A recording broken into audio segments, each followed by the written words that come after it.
अभाज्य संख्या हम लोग का हो गया।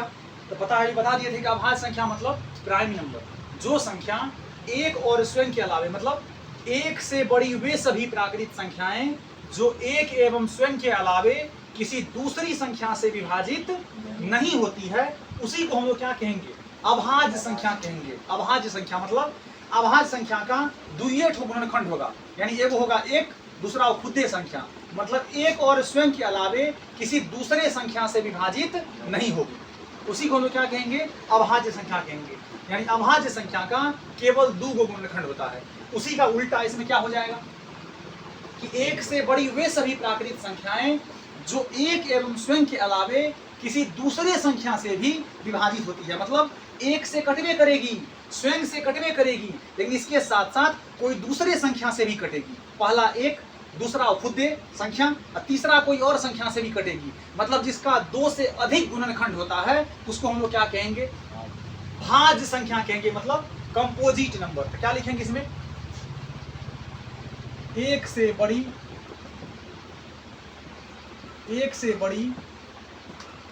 वे सभी प्राकृत संख्याएं, एक से बड़ी वे सभी प्राकृत संख्याएं जो एक के ब्रैकेट में से लिख दे रहे हैं, ठीक है। एक से बड़ी वे सभी प्राकृत संख्याएं जो एक एवं स्वयं के अलावे, स्वयं का मतलब वो संख्या खुदे जिसके बारे में हम लोग बात करेंगे, ठीक है। एक से बड़ी लेकिन होना चाहिए, एक से बड़ी वे सभी प्राकृत संख्याएं जो एक एवं स्वयं के अलावे किसी दूसरे संख्या से भी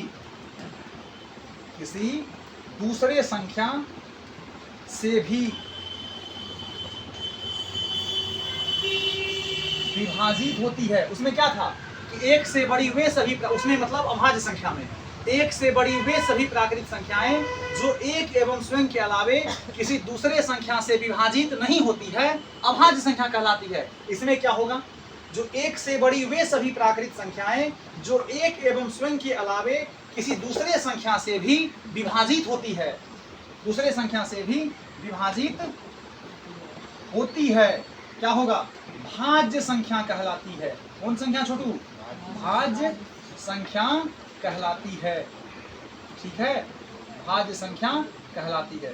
पूरा बात क्लियर हो गया।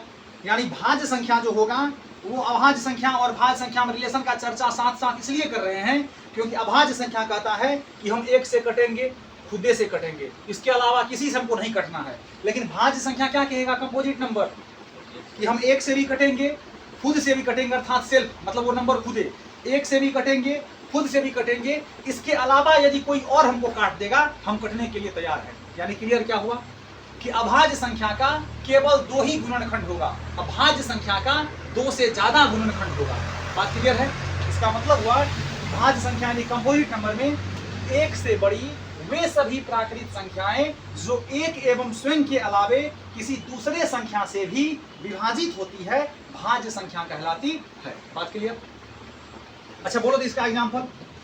पहली बात तो बोल दिए यहाँ क्या, एक से बड़ी, एक का चर्चा नहीं करना। फिर दू, अब देखो दू क्या है, दू एक से कट रहा है, दू से कटेगा, ये किसके लिस्ट में जाएगा, अभाज्य संख्या में बोल सकते हैं हम लोग, अभाज्य के लिस्ट में जाएगा। फिर तीन देखो, एक से कटेगा, फिर तीन तीन से कटेगा, वो भी किसके लिस्ट में गया, अभाज्य के लिस्ट में। फिर जब चार की हम लोग बात करें तो देखो चार, ये चार जो है मेरा दिख रहा है ना, ये चार जो है वो एक से कटेगा, ठीक है। यही चार जो है वो मेरा दो से कटेगा, और यही चार जो है वो मेरा चार से कटेगा। कोई और है इसका संख्या काटने वाला? अरे चार जो है वो एक से कटा और खुद से कटा, इसके अलावा तीसरा संख्या के रूप में दो आ गया, यानी एक और स्वयं के अलावे किसी दूसरा संख्या से कटा कि नहीं। इसका बोलो दो से ज्यादा गुणनखंड है कि नहीं, मतलब इसका फैक्टर जो है वो दो से ज्यादा है कि नहीं, मतलब एक है, चार है, उसके अलावा कोई दूसरा भी है, यानी एक से कटा, दो से कटा, चार से कटा, इसीलिए चार जो है वो किस संख्या की लिस्ट में जाएगा। इससे क्या पता चला कि अभाज्य संख्या का शुरुआत कहाँ से, अभाज्य संख्या का शुरुआत कहाँ से, दो से। एग्जाम्पल देखना कॉपी में लिखाए हैं, इसी तरह भाज्य संख्या का शुरुआत कहाँ से होगा? 4 से। 4 से पहले भी कोई संख्या है जो कि भाज्य संख्या है? एक लाइन में कहना नहीं है। अच्छा, 4 के बाद 5 होगा, 5 1 से कटेगा, फिर 5 से कटेगा, वो चल गया किसके लिस्ट में? अभाज्य के लिस्ट में। क्या 6 होगा? हाँ बिल्कुल होगा 6। ये 6 जो होगा, ये 6 पहले क्या कटेगा? 1 से कटेगा, फिर 2 से कटेगा, फिर 3 से कटेगा, फिर ये 6 से कटेगा। मतलब 1 से कटेगा 6, फिर 2 से कटेगा 6, फिर 3 से कटेगा 6, फिर 6 से कटेगा 6। क्या ये 4 के अलावा कोई पांचवा संख्या भी है? मेन चीज क्या देखना था इसमें कि 1 से कटना चाहिए और खुद से कटना चाहिए। उसके बाद यदि कोई दूसरा से कट जाएगा तो हम लोग को किसके लिस्ट में उसको रख लेंगे? भाज्य के लिस्ट में रख लेंगे। तो मेरा 1 से कट रहा है, 6 से कट रहा है, 6 मतलब उस संख्या खुद है 6, 1 और स्वयं से कट रहा है, इसके अलावे दूसरी संख्या के रूप में 2 है, 1 3 है। इसका मतलब ये 6 कौन संख्या हुआ? अभाज्य की भाज्य? भाज्य। 4 हो गया, 6 हो गया, क्या फिर 7 होगा? एक और करेंगे, फिर डॉट डॉट etc लगा देंगे। 7 होगा क्या? 7 1 से कटेगा, 7 खुद से कटेगा, इसीलिए कौन सा लिस्ट में चल गया? अभाज्य की लिस्ट में चल गया। फिर 8 होगा क्या? हाँ होगा 8। कैसे होगा 8? देखो, ये 8 जो है पहले 1 से कटेगा, फिर यही 8 2 से कटेगा, क्या 3 से कटेगा? नहीं। ये 4 से कटेगा, फिर 5 से कटेगा? नहीं। 6 से? नहीं। 7 से? नहीं। फिर 8 से कटेगा। इसका मतलब हुआ कि 1 से तो कट गया, स्वयं से भी कट गया, 1 और स्वयं के अलावा दूसरा संख्या के रूप में 2 और 4 है, यानी 1 से कटा, 2 से कटा, 4 से कटा, 8 से कटा। बोलो 4 को गुणनखंड हुआ 8 का। इसका मतलब 2 से ज्यादा गुणनखंड है कि नहीं? 2 गुणनखंड का मतलब 1 और स्वयं, इसके अलावे कोई दूसरा गुणनखंड संख्या से कट रहा है कि नहीं? संख्या 8 जो है वो 1 से भी कटा, 2 से भी कटा, 4 से भी कटा और 8 से भी कटा, यानी 2 से ज्यादा गुणनखंड है। इसका मतलब ये 8 भी किसके लिस्ट में आएगा? भाज्य संख्या के लिस्ट में, मतलब कंपोजिट नंबर। इसके बाद अगला हम लोग 9 कह सकते हैं, होगा ना? 1 से, फिर 3 से, फिर 9 से होगा अगला, फिर 10 होगा क्या? होगा। फिर 11 नहीं होगा, 10 होगा ना? 10 किससे? 1 से कटेगा, 2 से, फिर 5 से, फिर 10 से, अगला 11 चल गया भाज्य, उसके अभाज्य की लिस्ट में, मतलब प्राइम नंबर की लिस्ट में। 1 से कटेगा और खुद 11 से कटेगा, नहीं होगा 11। फिर अगला 12 होगा, मतलब इस टाइप से dot dot dot dot etc। इतना है कि हम लोग खत्म नहीं कर सकते हैं, बहुत है। समझ में आ गया कि भाज्य संख्या किसको कहेंगे? इससे पहले में हम लोग क्या देखे थे? अभाज्य संख्या। अभाज्य संख्या का क्या गो नाम? एक बार रिपीट कर दें शॉर्ट में। अभाज्य संख्या का 3 गो नाम, क्या सब? अभाज्य संख्या, रूढ़ संख्या, प्राथमिक संख्या मतलब प्राइम नंबर। ये सब एक ही को चीज है, यानी अभाज्य संख्या को ही हम लोग प्राथमिक संख्या ही कहेंगे, उसी को हम लोग रूढ़ संख्या भी कहेंगे, उसी को हम लोग प्राइम नंबर भी कहेंगे। अब मन में भी आता होगा कि भाज्य संख्या का भी क्या 3 गो नाम है? हाँ है नाम इसका। एक काम करें, यहाँ नोट में लिख दें, यहाँ क्या लिखेंगे? भाज्य संख्या, कंपोजिट नंबर तो पता है ये है, भाज्य संख्या, यौगिक संख्या। भाज्य संख्या के बाद कौन संख्या? यौगिक संख्या। लिखावट में दिक्कत नहीं है। भाज्य संख्या कोमा देखिए, यौगिक संख्या एवं संयुक्त संख्या, सौपनन सुवारी और सुकर कौतो संयुक्त, संयुक्त संख्या। ये तीनों